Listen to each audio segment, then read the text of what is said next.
बड़ी खबर इस वक्त की, जेईई एडवांस के नतीजे घोषित, ऑल इंडिया रैंक 1 पर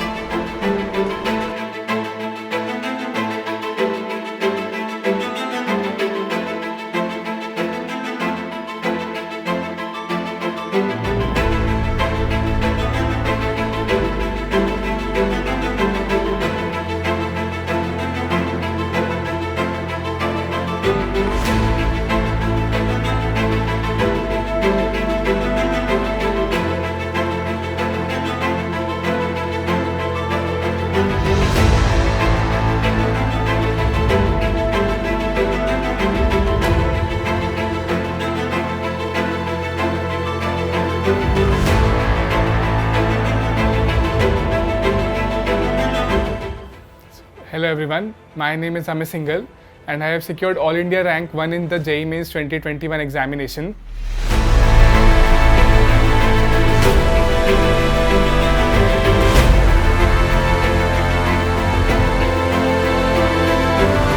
कुछ भी बात करनी हो तो मम्मी हमेशा नहीं, मेरे साथ मेरा थी। सपोर्ट है इसके साथ, और ये मेहनत तो इसकी है सारी, हम तो अवेलेबल है थे इसके लिए। तो अमेय की सक्सेस के पीछे मैं कहूँगा कि उसकी हार्ड वर्क और कंसिस्टेंसी सबसे ज़्यादा इम्पॉर्टेंट है। तो ये मेन नोट्स तो मेरे को काफ़ी हेल्प हुए रिवीजन में, पूरा चैप्टर अच्छे से रिवाइज करने के लिए। मैंने पूरा अलग से पूरे ग्राफ्स वगैरह सब नीटली बनाए थे ताकि एंड में इससे मेरे को बहुत ज़्यादा हेल्प हो।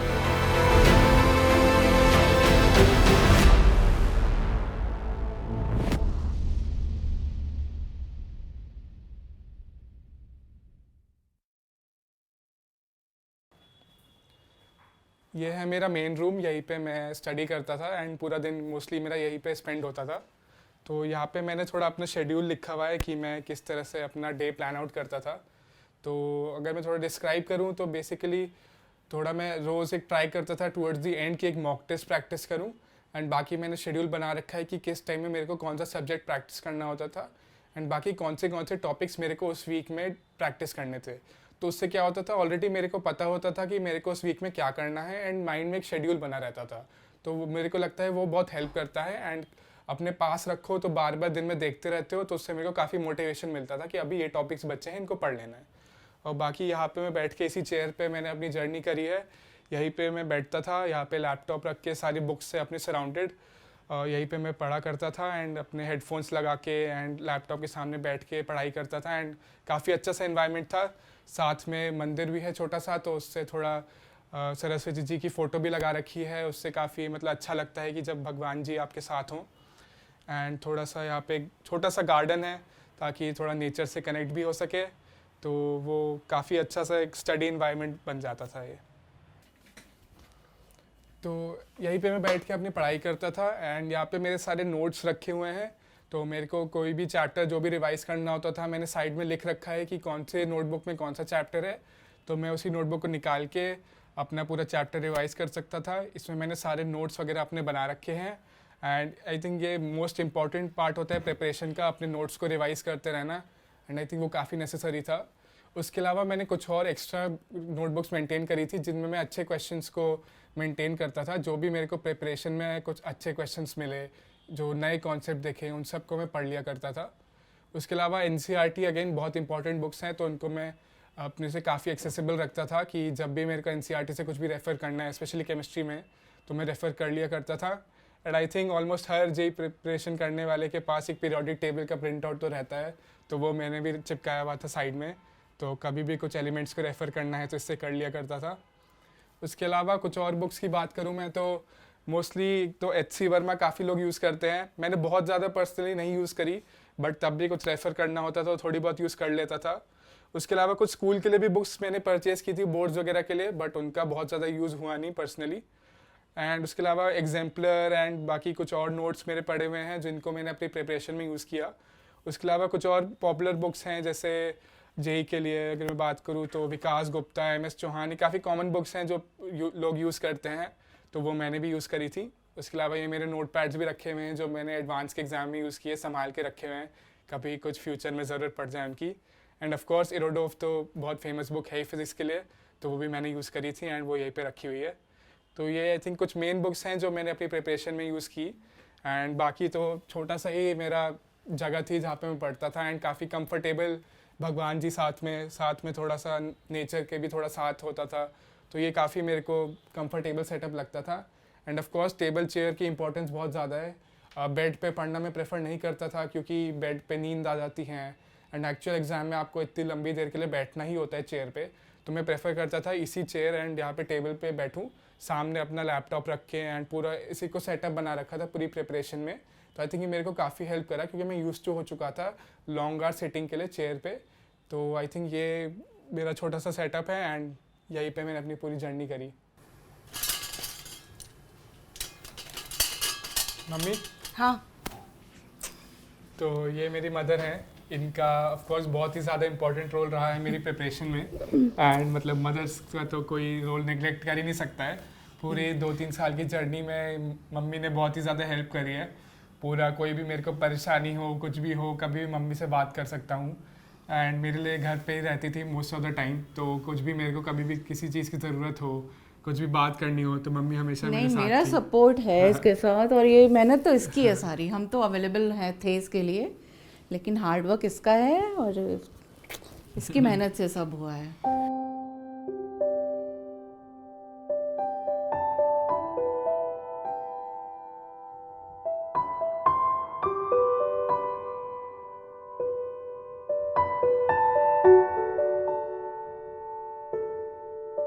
और बीच में तब ये ठीक हो गया और करता रहा बढ़िया, और 10-12 आवर्स तो मिनिमम पढ़ाई करता ही था, तो credit goes to him only. हम लोग तो सपोर्ट करते ही हैं, हमेशा साथ रहते हैं, पेरेंट्स को रहना भी चाहिए बच्चों के लिए, बट बच्चे मेहनत करते हैं। फिर अभी इसी साल जब पीक पे था कोविड, तो मेरे हस्बैंड को हुआ कोविड, इसको भी कोविड हुआ। वो तो एडमिटेड थे 20 डेज, और काफ़ी सीरियस हो गए थे, बट तब थोड़ा सा डिस्टर्ब हुआ। ये भी हमें भी लगा कि अब इसके तो कॉम्पिटिशन्स भी सर पे हैं, तबीयत भी सबकी ख़राब चल रही, कैसे होगा। बट थोड़ा टाइम डिफ़िकल्टीज आती हैं, पर उसको फेस करना पड़ता है, सबकी ज़िंदगी में आती हैं, टफ टाइम आता है तो, लेकिन निकल भी जाता है टाइम। तो इसने मेहनत करी, करता चला गया, और था उस टाइम हम लोग भी सब बहुत परेशान हुए थे, बट वो रिकवर कर गया। इसको भी कोविड हुआ था, ये भी ठीक हो गया, 1 हफ्ता तो इसकी भी बहुत तबीयत ख़राब थी तब, बट ठीक है। हाँ, मेरे उसी ड्यूरिंग मेरे हस्बैंड जब एडमिटेड थे, तो मेरे फादर की भी डेथ हुई थी 30 अप्रैल को, तो हम लोग जा भी नहीं पाए थे क्योंकि हस्बैंड एडमिटेड थे, इसको कोविड हुआ था, ये घर पे ही था, इसको भी कोविड था उस टाइम। तो बहुत ही हमारे लिए बहुत टफ टाइम था, मतलब अपने पापा के लास्ट राइट्स में भी मैं नहीं जा पाई थी इसी की वजह से। तो ये भी बहुत परेशान होता। एक्चुअली हम लोग, मेरे फादर से बहुत अटैच्ड है, पापा बहुत आते रहते थे हमारे पास भी, तो हम लोगों को तो दुख हुआ और हम अपने पापा के पास नहीं जा पाए, तो थोड़ा सब बहुत परेशान हो गए थे। लेकिन ठीक है, फिर थोड़ा सा टाइम लगा, 1-1.5 महीना सबको सेटल डाउन होने में। जब हस्बैंड घर आ गए तब ये बेटर होता चला गया थोड़ा सा। तो ठीक है, टफ टाइम है, आता है, निकल भी जाता है। अब उसको हम एक्सक्यूज़ नहीं बना सकते कि हम इसलिए नहीं कर पढ़ पाए कि वो बीमार था, ये बीमार था। मेहनत करते रहना चाहिए अपने आप, और कंसिस्टेंसी मोर इम्पॉर्टेंट, कंसिस्टेंसी आपकी होनी चाहिए। ठीक है, वो हफ्ता 10 दिन ये भी नहीं पढ़ पाया, फीवर है, तबीयत ख़राब है, कोई बात नहीं, चलता है। लेकिन अगर आप रेगुलर हो तो फिर वो 8-10 दिन मायने नहीं रखते आपके लिए, आप कवर कर लोगे। आपका बैकलॉग नहीं होना चाहिए कि आपने छोड़ दिया तो इकट्ठा होता जा रहा है काम।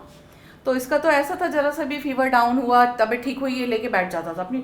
उस टाइम ये मेरे पास बैठा रहता था, पलंग पे बैठ के काम करता था, अपनी टेबल चेयर पे नहीं, क्योंकि तबीयत ठीक नहीं थी, मन हुआ वहीं पे लेट गए। लेकिन most of the time chair पे ही, सुबह 9 बजे से उठ के और रात में आई थिंक 10-11 बजे तक तो ये बैठे ही रहता था। और बस लंच डिनर करने हम लोग के साथ आता। हम लोग वो हाफ एन आवर बस तारक मेहता का उल्टा चश्मा, हमारा फिक्स था कि जल्दी से 8:30 हो रहा है, खाना लगाओ, हमें खाना खाने आएगा और 9 बजे भाग जाएगा। तो हम लोग भी कितनी भी भूख हो, हम वेट करते थे कि 8:30 तक हम इसका वेट करेंगे, क्योंकि हम लोग बस वही 1-2 टाइम लंच और डिनर में ही साथ होते थे, अदरवाइज तो इसके कमरे में भी नहीं जाना अलाउड था हमको। और कभी टेस्ट दे रहा है, कभी कुछ कर रहा है, कभी पढ़ाई कर रहा है, तो नोट्स वगैरह बहुत अच्छे से बना रखे थे। तो आई थिंक मतलब 100% ही क्रेडिट गोज टू हिम। हर हर्डल को इसने पार किया, तबीयत हो या फैमिली प्रॉब्लम हो या कुछ भी बात हो, तो अपना इसने वो रूटीन नहीं छोड़ा, मतलब कि पढ़ना है तो पढ़ना है।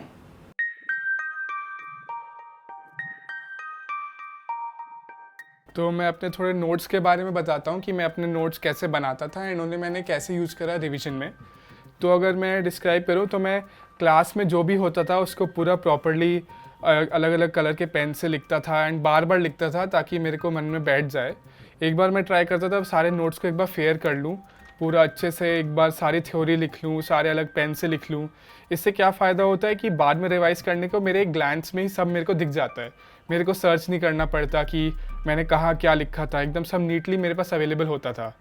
तो ये मेरे को एक काफ़ी बेनिफिट हुआ नोट्स को नीटली एंड अलग कलर से लिखने का, कि मेरे को बाद में रिवीजन में बहुत ज़्यादा इससे हेल्प हुई। तो इसी तरह से मैंने हर चैप्टर के नोट्स बना रखे थे। इससे मेरे को बहुत फ़ायदा हुआ कि एंड में रिवीजन के लिए मेरे को अलग अलग जगह नहीं भटकना पड़ा, मैं अपने नोट्स को ही खोल के सब थ्योरी पढ़ सकता था, सारे इंपॉर्टेंट प्रॉब्लम्स प्रैक्टिस कर सकता था एंड मेरे को कुछ केओस नहीं मचा कि मेरे को ढूंढना पड़ रहा है मैंने कहाँ क्या किया। सब प्रॉपर्ली अरेंज कर रखा था एंड नोट्स पूरे अच्छे से मेंटेन कर रखे थे। तो ये मेन नोट्स तो मेरे को काफ़ी हेल्प हुए रिवीजन में, पूरा चैप्टर अच्छे से रिवाइज करने के लिए। मैंने पूरा अलग से पूरे ग्राफ्स वगैरह सब नीटली बनाए थे ताकि एंड में इससे मेरे को बहुत ज़्यादा हेल्प हो एंड मेरे को काफ़ी अच्छा भी लगा कि बाद में रिवीजन करते वक्त मेरे पास सब अवेलेबल था एंड मैं बहुत अच्छे से रिवीजन कर पाया इसके थ्रू।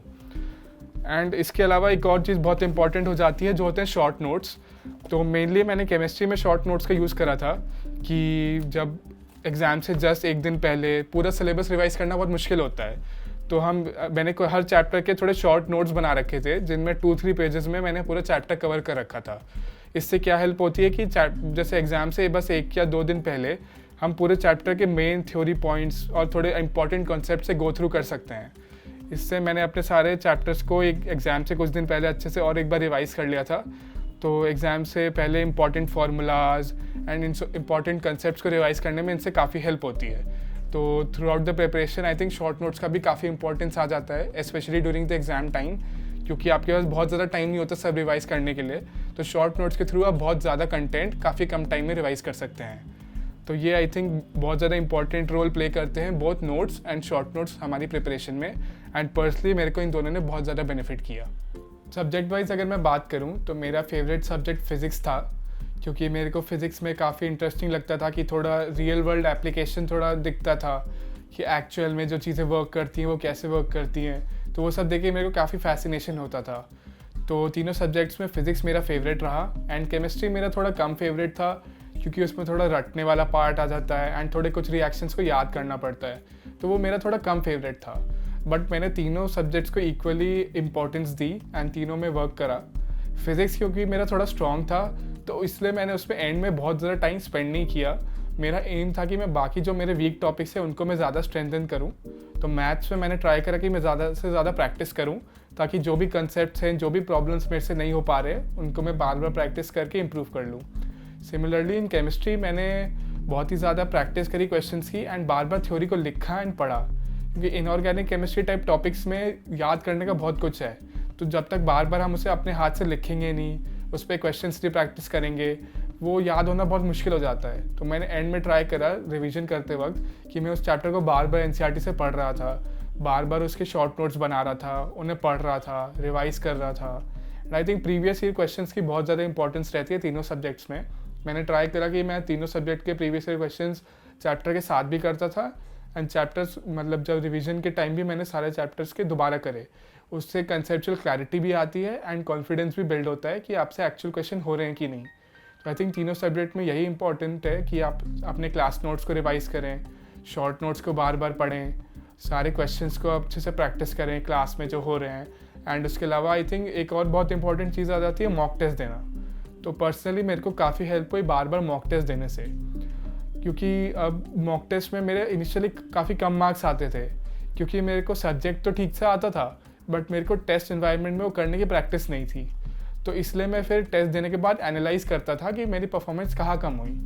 तो आई थिंक अनअकैडमी की भी काफ़ी हेल्प रही कि उसमें टेस्ट मैंने काफ़ी सारे प्रैक्टिस करे थे, तो वहाँ पे पूरा एनालिसिस मेरे को मिल जाता था कि कौन से सब्जेक्ट में मेरे कम मार्क्स आए एंड कौन से टॉपिक्स में मैं थोड़ा वीक रहा। तो आई थिंक मेरे को काफ़ी हेल्प हुई टेस्ट के मामलों में कि मैं अपनी रैंक भी कंपेयर कर सकता था एंड मैं ओवरऑल देख सकता था कि कौन से टॉपिक्स में मेरे को कमी है एंड कौन से में इम्प्रूव करना है। तो इससे मेरे को ओवर टाइम काफ़ी हेल्प हुई, ग्रेजुअली मेरे मार्क्स भी इम्प्रूव होते रहे एंड ओवर टाइम मेरे को काफ़ी अच्छा लगा कि मेरे मार्क्स में भी इम्प्रूवमेंट दिख रहा था एंड एग्ज़ाम फियर भी मेरा काफ़ी कम होता गया। उसके अलावा मैंने मेनली अनअकैडमी रिवीजन के लिए ज़्यादा यूज़ करा था, तो उसमें मेरे को काफ़ी हेल्प हुई कि रिकॉर्डिंग सारी अवेलेबल थी, तो मेरे को किसी भी टीचर का कोई भी लेक्चर देखना होता था, मैं बाद में रिवाइज़ कर सकता था उससे। कोई भी वीक टॉपिक लगा, मैंने उससे रिवाइज़ कर लिया। एंड मतलब मेरे को कुछ teachers specially PMS sir, Sachin Rana sir, Nitin Sachan sir, Manoj Chauhan sir और भी काफ़ी टीचर्स हैं जिन्होंने मेरी काफ़ी हेल्प करी। उनके लेक्चर्स को मैंने एंड में रिवीजन के लिए देखा, उनके एडवांस प्रॉब्लम सॉल्विंग कोर्सेज भी देखे।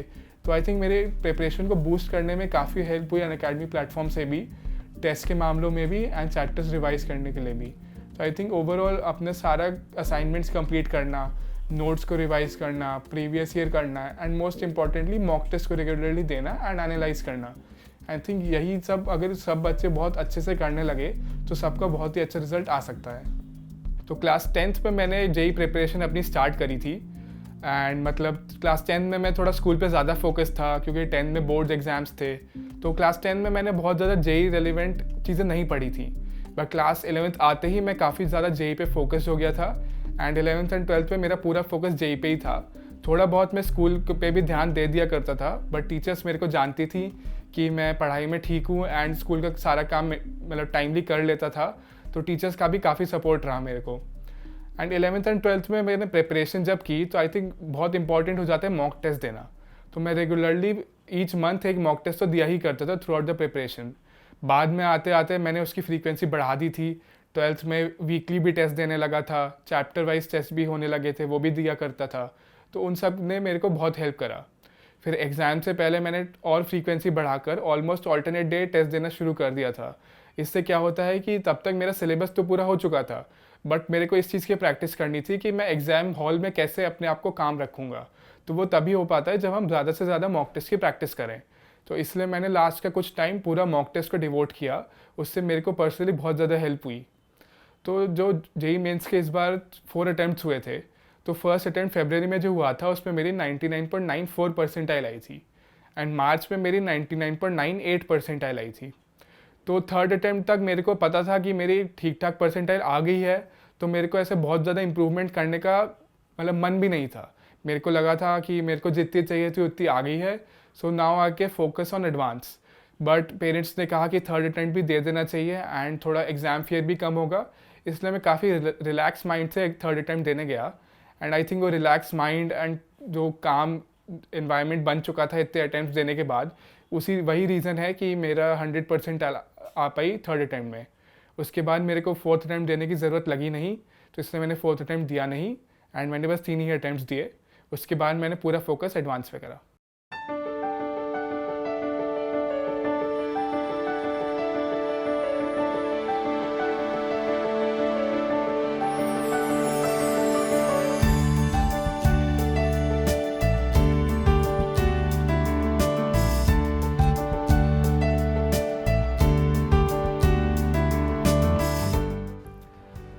तो अमेय की सक्सेस के पीछे मैं कहूँगा कि उसकी हार्ड वर्क और कंसिस्टेंसी सबसे ज़्यादा इम्पॉर्टेंट है, क्योंकि 3 साल से जब से वो 10th में आया था तब से उसने कोचिंग ज्वाइन करी थी और वो पढ़ाई कर रहा था। तो कोचिंग में जैसा भी उसको गाइडेंस मिलती थी कि पहले से पढ़ के रखना चाहिए और क्लास होने के बाद उसको रिपीट करना चाहिए, तो ये सारी चीज़ें वो बिना कोई भी सेशन ऐसा था जो उसने मिस किया हो ऐसा तो मेरी नॉलेज में नहीं था। मे भी कभी कोई बहुत बीमार रहा हो तो शायद एक आध कोई क्लास मिस करता हो, तो अदरवाइज़ तो वो बहुत ही डेडिकेटेड रहा, बहुत ही मतलब अपने आप ही अपना कोई डाउट्स होता था तो अपने टीचर से, अपने फ्रेंड सर्कल में, अपने ब्रदर से वो पूछ लेता था। भले मैं इंजीनियर हूँ, मेरे से तो खैर नहीं हो पाता अब, लेकिन वो अपने आप बिना किसी मतलब झिझक के सबसे पूछ लेता था। तो वो बहुत बड़ी चीज़ है। मैं कहूँगा कि कंसिस्टेंसी जो है, मेहनत है, अपने ऊपर भरोसा है, और कभी किसी टेस्ट में नंबर कम आए तो ऐसा नहीं कि मूड ख़राब हो गया और अब मेरी मेहनत बेकार हो गई, ऐसा भी कभी विचार मन में नहीं रखा। और फिर हम लोगों का भी सपोर्ट था, कभी हमने भी ऐसा नहीं बोला कि कम नंबर आए हैं तो तुम पढ़ाई ठीक से नहीं कर रहे हो, बल्कि उल्टा था। मैं तो कई बार बोलता था कि भाई थोड़ा कम पढ़, थोड़ा घूमने फिरने चलते हैं, बट उसने जो है एकदम अपने को भी डिसिप्लिन बना के रखा और हमें भी डिसिप्लिन में रखा है। एक इंसिडेंस है, हम लोग 2019 में शिरडी जा रहे थे, मतलब मेरे पेरेंट्स के मेरा यूएस में ब्रदर रहता है, वो सब लोग आए हुए थे। तो इसने अपने 2-4 रजिस्टर एंड बुक्स वगैरह पैक करी। तो मुझे लगा कि हम 2-3 दिन के लिए जा रहे हैं, तो ये सब नहीं ठीक लगता बेटा, अच्छा नहीं लगेगा। तो बोला नहीं ये बुक लेके चलनी है। मैंने कहा ठीक है भाई, नहीं पढ़ोगे तो देख लो, बेकार एक सामान हो रहा है। बोला नहीं। इसने क्या हुआ, फ़्लाइट जैसे ही उड़नी शुरू हुई इसने खोल के करना शुरू किया। फिर वापस आने के टाइम भी, होटल में भी, तब हम लोग को लगने लगा था कि नहीं सीरियस तो है ये। तो उस टाइम तो आज भी मेरा ब्रदर कहता है कि ये तो शिरडी के टाइम भी फ़्लाइट में भी पढ़ रहा था। तो ये तो होना ही था। तो तब भी मतलब ये तो लगता था हाँ सीरियस है, लेकिन इतना मतलब 1 रैंक तो नहीं एक्सपेक्ट करी थी। तो अच्छी बात है, बहुत खुशी होती है।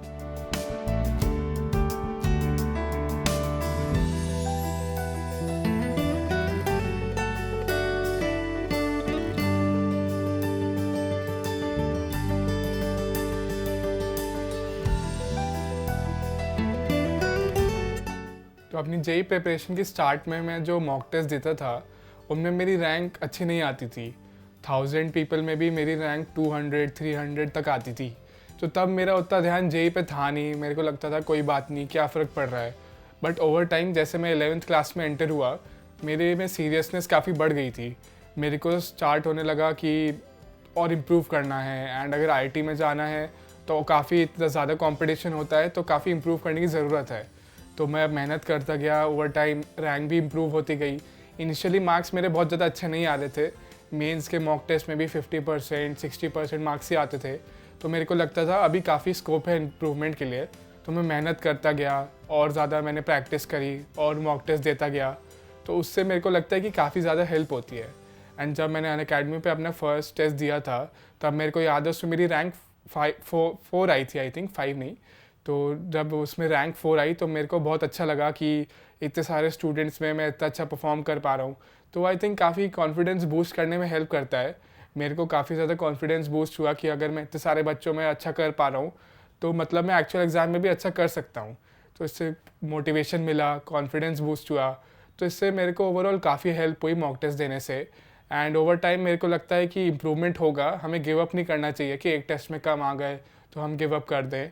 ओवर टाइम इम्प्रूवमेंट होता रहता है। बीच में अप्स एंड डाउन्स भी आए थे, कई बार हुआ था मेरे टेस्ट में एकदम से रैंक ड्रॉप हो गई, बट मैंने उसको दिल पे नहीं लिया। मैंने सोचा कोई बात नहीं, नेक्स्ट टाइम इम्प्रूव करेंगे, अपनी गलतियों से सीखा एंड नेक्स्ट टाइम इम्प्रूव करने की पूरी कोशिश करी। अब मैं थोड़ा एडवांस के बारे में बात करूँ तो जेई एडवांस में जेई मेन से थोड़ा डिफरेंट होता है। उसमें थोड़े डिफ़िकल्ट क्वेश्चंस आते हैं, थोड़ा एप्लीकेशन बेस्ड वो ज़्यादा होता है। कंसेप्ट को थोड़ा और डीपली आपको पता होना चाहिए। तो मैं उसके लिए क्या करता था, अपने सारे क्लास नोट्स को मैंने इन डेप्थ रिवाइज़ करा, पूरी थ्योरी को अच्छे से पढ़ा, एनसीईआरटी या जो भी रेफरेंस बुक में फॉलो कर रहा था उनको मैंने बहुत अच्छे से रीड करा कि कोई भी मेरे से थ्योरी पॉइंट मिस ना हो जाए। उसके अलावा प्रॉब्लम प्रैक्टिस बहुत ज़्यादा इंपॉर्टेंट हो जाता है। तो मैंने बहुत ज़्यादा प्रॉब्लम्स प्रैक्टिस करी, अपने सारे क्लास के इलस्ट्रेशंस, जो भी टीचर्स ने जो भी मटेरियल दिया वो पूरा सॉल्व करा। उसके अलावा अनअकैडमी पे सारे एजुकेटर्स के बहुत ही अमेजिंग एडवांस के कोर्सेज भी थे, उनको भी मैंने रेगुलरली फॉलो करा। सारे क्वेश्चंस उसके सॉल्व करता था, टीचर्स जो बोलते थे वो मटेरियल भी सॉल्व करता था। उससे मेरे को लगा कि मेरे को एडवांस के लिए जो एक्स्ट्रा एफर्ट चाहिए था, एक्स्ट्रा जो मतलब एफर्ट चाहिए होता है, एक्स्ट्रा कंटेंट चाहिए होता है, वो मेरे को उससे काफ़ी हेल्प हुई। टेस्ट भी मैंने अनअकैडमी पे बहुत ज़्यादा दिए एडवांस के, उससे रैंक का भी आइडिया मेरे को लगता रहा। एडवांस के कोर्सेज़ करे, उससे डिफ़िकल्ट क्वेश्चंस की प्रैक्टिस हुई, और भी मेरे बच्चों से मुलाकात हुई जिनसे और मैं इंटरेक्ट करता था, तो पता चलता था वो क्या सॉल्व कर रहे हैं एंड उनको क्या प्रॉब्लम्स फेस हो रही है। तो ओवरऑल मेरे को काफ़ी अच्छा एक्सपीरियंस रहा मेरे लिए।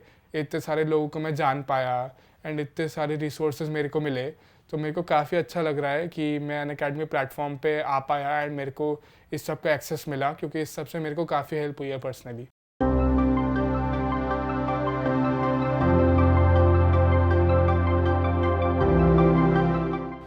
So I would like to thank all my teachers in my school, Neena ma'am, Anju ma'am, and all the various teachers who taught me throughout these 14 years.